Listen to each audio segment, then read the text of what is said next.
University പിന്നെ റസൂലുള്ളാഹിന്റെ ജന്മദിനമാണ് ഈ റബീഉൽ അവ്വൽ 12 നിങ്ങൾ ആഘോഷിക്കുന്നത്. ജന്മദിനം റബീഉൽ അവ്വൽ 12 നിങ്ങൾ പറയുന്നുണ്ട്. ശരി, സമ്മതിച്ചു. അതിൽ അഭിപ്രായ വ്യത്യാസങ്ങളൊക്കെ ഉണ്ട്, അത് സമ്മതിച്ചു.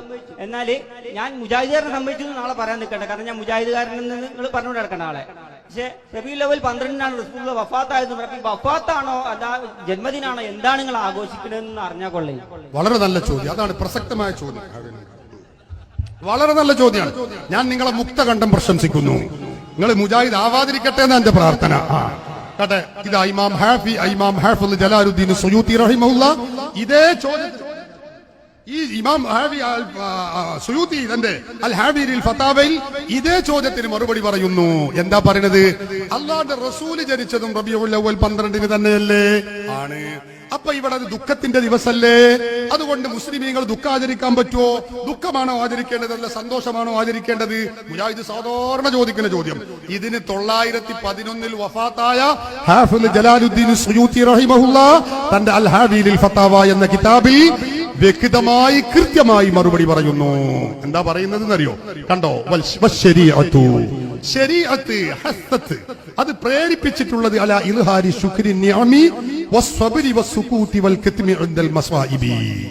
മുസീബത്ത് വിപത്ത് എത്തുന്ന നേരത്ത് മുസ്ലിമീങ്ങളോട് ക്ഷമിക്കാനും സഹിഷ്ണുത പുലർത്താനും അതുപോലെ തന്നെ ആ മുസീബത്തുകളുടെ മേൽ പരമാവധി സഹനം പുലർത്താനുമാണ് ഇസ്ലാം കൽപ്പിച്ചിട്ടുള്ളത്, പ്രേരിപ്പിച്ചിട്ടുള്ളത്.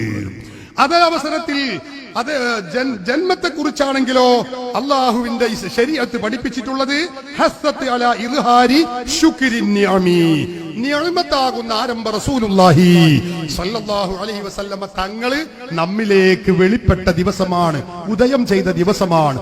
അതിലും വലിയ ഒരു നിഅമത്ത്, ഒരു അനുഗ്രഹം ലോകത്തില്ല. അതുകൊണ്ട് ആ അനുഗ്രഹത്തിന്റെ മേൽ ശുക്ർ പ്രകടിപ്പിക്കാനാണ് അള്ളാഹു നിർദ്ദേശിച്ചിട്ടുള്ളത്. എന്നിട്ട് മഹാൻ പറയാ, അതുകൊണ്ടല്ലേ വഖദ് അമറ ശറഉ ബിൽ ഹഖീഖത്തി ഇൻദൽ വിലാദ. നമുക്കൊരു കുഞ്ഞുണ്ടായാൽ അതൊരു നിഅമത്താണല്ലോ. ആ നിഅമത്തിന് ശുക്ർ ചെയ്യണമെന്ന് ഇസ്ലാം പഠിപ്പിക്കുന്നു. അതുകൊണ്ടാണ് ശരീഅത്ത് നമ്മളോട് അഖീഖ അറുക്കാൻ വേണ്ടി കൽപ്പിച്ചത്. അതൊരു നിഅമത്താ. ആ നിഅമത്തിന് നമ്മൾ ശുക്ർ ചെയ്യണം. എന്താ ശുക്ർ? ആ കുട്ടിക്ക് വേണ്ടി ഒരു ജീവിയെ, ഒരു ആടിനെ അല്ലെങ്കിൽ ഒരു മൂരിയെ, പോത്തിനെ അറുത്ത് നമ്മൾ അഖീഖ അറുത്ത് കൊടുക്കുന്നു. അതെന്താ? നിഅമത്തിന് ശുക്ർ ചെയ്യുന്നതിന്റെ ഭാഗമാണ്.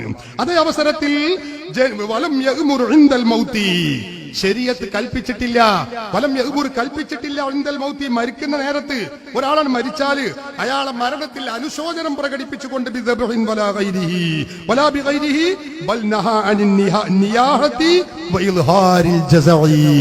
എത്രത്തോളം ഒരാൾ മരിച്ചു കഴിഞ്ഞാൽ അവിടെ വാവിട്ട് കരയുക, നിലവിളിക്കുക, മാറത്തടിക്കുക, അങ്ങനെയുള്ള പൊറുതികേട് കാണിക്കുന്ന പ്രവണതയെ തൊട്ട് പോലും ശരീഅത്ത് നിരോധിക്കുകയാണ് ചെയ്തിട്ടുള്ളത്.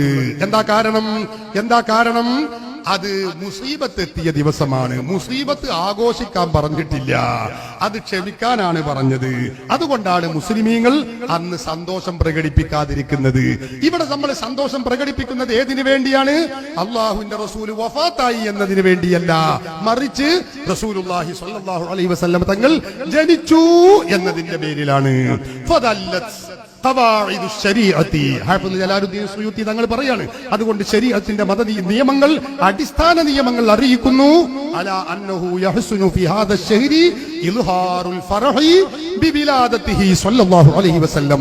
അല്ലാഹുവിന്റെ റസൂലിന്റെ വിലാദത്ത്, ജനനം കൊണ്ട് സന്തോഷം പ്രകടിപ്പിക്കണം, അത് സുന്നത്താണ് എന്ന് ശരീഅത്ത് നമ്മളെ പഠിപ്പിക്കുന്നു. ദൂന ഇൽഹാരിൽ ഹുസ്നി ഫീഹി ബിവഫാതിഹി, റസൂലിന്റെ വഫാത്ത് കൊണ്ട്, വിയോഗം കൊണ്ട് ദുഃഖം പ്രകടിപ്പിക്കാനല്ല ശരീഅത്ത് നമ്മളോട് പറയുന്നത്. ഇമാം സുയൂത്തി നിങ്ങളുടെ അതേ ചോദ്യത്തിന് അതുപോലെ അതേ ചോദ്യം അപ്രകാരം എടുത്ത് മറുപടി പറയുന്നു. അപ്പൊ ഇത് ഇന്നും തുടങ്ങിയതല്ല, അതൊക്കെ ഇമാമികൾ വളരെ നേരത്തെ പറഞ്ഞു വെച്ചതാ. അതാ ഞങ്ങൾ ഈ പറയുന്നതൊക്കെ. മനസ്സിലായോ? അപ്പം